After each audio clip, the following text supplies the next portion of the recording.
साथियों नमस्कार। मैं आर के अमोल अमोल 24 चैनल पर आपका हार्दिक स्वागत। आज दुनिया में चारों तरफ उथल पुथल है, उसी के संबंध में आपसे चर्चा करें। एक लंबे समय से यूक्रेन और रूस की लड़ाई चल रही है, जिसमें काफ़ी जन धन एवं सामान इत्यादि नष्ट वष्ट हो चुके हैं और दोनों देश भी अस्त व्यस्त हैं। इसी प्रकार इजराइल और हमास फिलिस्तीन की लड़ाई चल रही है, वही पोजीशन यहाँ भी है। अभी ईरान और इजराइल की लड़ाई शुरू हो गई। ऐसी स्थिति में पूरा विश्व जो है अस्त व्यस्त है, पूरा विश्व जो है डामाडोल है, क्योंकि दो देश आपस में लंबे समय तक लड़ेंगे तो उसके आसपास के देशों की स्थिति तो अत्यंत ही खराब हो जाती है और पूरा विश्व जो है उसमें दो हिस्सों में बढ़ जाता है। कुछ उसके सपोर्टर हो जाते हैं, कुछ उसके सपोर्टर। तो ऐसी स्थिति में जब पूरा विश्व जो है अस्त व्यस्त है, अस्थिर है, तो भारत, चाइना या अन्य देश जो है उनमें भी एक हलचल तो आनी ही आनी है। अब ये सारी लड़ाइयाँ एशिया में हो रही है। एशिया एशिया के जो देश हैं उनमें तेल वाले देशों को हटा दें तो एशिया जो है वो बहुत ही कमजोर है, हर तरह से कमजोर है। जन धन में, आर्थिक स्थिति में, सामाजिक स्थिति में एवं अन्य तमाम चीजों में, तमाम पैमानों पर ये यूरोप और अमेरिका से नीचे है। यूरोप और अमेरिका के देश संपन्न हैं, शिक्षित हैं, सामाजिक रूप से उनका स्तर ऊंचा है। छोटे छोटे देश भी बहुत ही संपन्न है। इस स्थिति में एशिया प्रायद्वीप में, एशिया द्वीप में ये जो तीन हमने लड़ाइयाँ बताई हैं, ये तीन लड़ाइयाँ जो है पूरे एशिया महाद्वीप को अस्त व्यस्त कर देंगी, अस्त व्यस्त कर रही हैं और आगे भी अस्त व्यस्त करती रहेंगी। इस तरह की कभी इराक भी डिस्टर्ब था, सीरिया डिस्टर्ब था। तो इस तरह से एशिया के देश आपस में हमेशा लड़ते ही रहते हैं या उनके अंदर एक निम्न स्तर की मानसिकता बन गई। उन्हें ये समझ में नहीं आता कि इस लड़ाई से कितना जन धन और तमाम चीजों की क्षति होगी। तो इस तरह एशिया महाद्वीप जो है पूरी तरह से लड़ाई के आगोश में आ चुका है और चाइना और भारत में भी लड़ाइयाँ होती रहती है। चाइना, ये भारत और पाकिस्तान में भी हमेशा कुछ न कुछ लड़ाइयाँ होती रहती हैं। तो एशिया महाद्वीप के बड़े देशों को ये सोचना चाहिए स्थिति सही नहीं है बल्कि बहुत भयावह है। जिस तरह से यूक्रेन और रशिया, ये दोनों ही संपन्न देश हैं, जिस तरह से लड़ रहे हैं और जिस तरह से क्षति हो रही है और जिस तरह से माहौल गर्म हो रहा है या माहौल में एक निश्चितता आ रही है, उससे लगता है कि तृतीय विश्व युद्ध एशिया में ही होगा। द्वितीय विश्व युद्ध के पूर्व भी इसी तरह की स्थिति यूरोप और अमेरिका में तो नहीं थी, यूरोप में थी और उसमें जापान और तमाम ये सम्मिलित थे।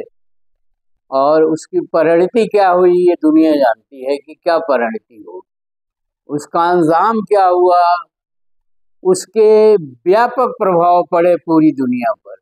इसलिए उसे विश्व युद्ध की संज्ञा दी गई।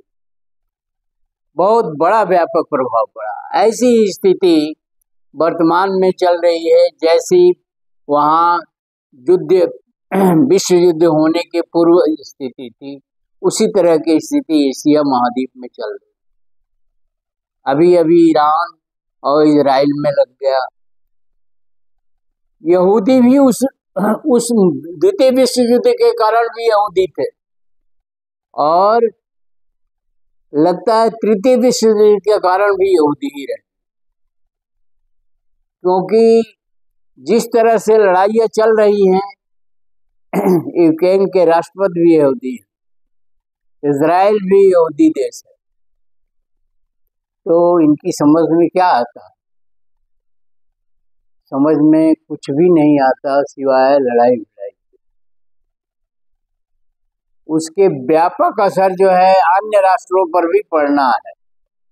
भारत भी उससे अछूता नहीं रहेगा, और चाइना भी उससे अछूता नहीं रहेगा, और पूरा विश्व जो है उससे अछूता नहीं रहेगा। आज भी नहीं है, आगे भी नहीं रहेगा। अमेरिका भी इजराइल के साथ आएगा, ये निश्चित है, या आ रहा है।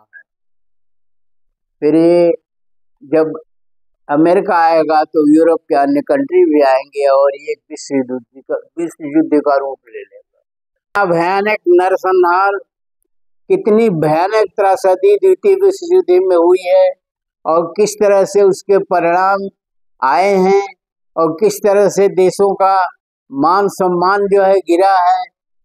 इस बात को ध्यान में रखते हुए ऐसा प्रतीत होता है कि यह तृतीय विश्व युद्ध होगा, और इस विश्व युद्ध में द्वितीय विश्व युद्ध से कई गुना बड़े पैमाने पर जो है तहस नहस होना। कहते हैं समय बलवान होता है, पुरुष नहीं बलवान होता। तो समय बलवान है, जो आपकी समझ में नहीं आ रहा है कि इस युद्ध के परिणाम क्या निकलेंगे। पूरी दुनिया के शासकों को, पूरी दुनिया की जनता को ये समझ में नहीं आ रहा है कि क्या होगा, क्या करना चाहिए और क्या नहीं करना चाहिए। दिन पर दिन स्थिति बिगड़ती जा रही है, दिन पर दिन जो है आपस में मतभेद बढ़ते जा रहे हैं, और दिन पर दिन ये शासक अपना व्यक्तिगत मान सम्मान मान करके ये लड़ाइयाँ लड़ी जाती है। जनता का इसमें कोई दोष नहीं है, जनता कहीं की भी जनता युद्ध नहीं चाहती है, लेकिन ये जो शासक हैं, चाहे वो यूक्रेन का हो, चाहे इजराइल का हो, चाहे ईरान का हो, चाहे जहाँ कहीं का हो, सीरिया का हो, चाहे कहीं का भी हो, ये युद्ध में जनता को झोंक देते हैं, और उसका परिणाम अंततः जनता भुगतती है। जैसा नागासाकी और हिरोशिमा में जनता ने भुगता, और आज भी भुगत रही है, और जापान की अस्मिता ही खत्म हो। ऐसी स्थिति में मैं तो यही कहूँगा, या मेरी अपील है, या मेरी करवत प्रार्थना है कि शासकों को इस बारे में गंभीरता से सोचना चाहिए, और वो स्थिति ना आए जिससे तृतीय विश्व युद्ध की संभावना बने या बनी रहे, या तनाव जो है बढ़ता जाए, क्योंकि अंदाजा नहीं होगा इस बार क्या होगा। इस बार पूरी दुनिया तहस नहस हो जाएगी। तब तो सिर्फ एटम बम छोड़ेंगे, अब तो जाने कितने तरह के बम हैं, और मानसिकता भी बहुत ज़्यादा जो है बदल चुकी है। तो ऐसी स्थिति में एक हिटलर नहीं है इस समय अनेकों हिटलर है। उसमें तो एक हिटलर था, इसमें अनेकों हिटलर। ये शासकों को आपस में मिल बैठ करके और विश्व के संबंध में सोचना चाहिए कि विश्व की कितनी क्षति होगी, पर्यावरण की कितनी क्षति होगी, आदमियों के, जानवरों की कितनी क्षति होगी, और धन दौलत और सामाजिक संरचना की तो क्षति होनी। वीडियो को ध्यान से पढ़िए, समझिए, कमेंट बॉक्स में हमें भी समझाइए, और संदेश दीजिए लोगों को, राष्ट्रों को अपनी तरफ से, कि वो ये लड़ाइयाँ बंद करें, बंद करवाएं और इस विश्व को एक त्रासदी से बचाएं। अगर ऐसा नहीं करते हैं आप, तो आप भी उसके दोषी होंगे। अगर चैनल को सब्सक्राइब न किया हो तो हमारी गुजारिश है कि चैनल को सब्सक्राइब कर लें और वीडियो को लाइक और शेयर करना न भूलें। धन्यवाद। जय भारत, जय संविधान।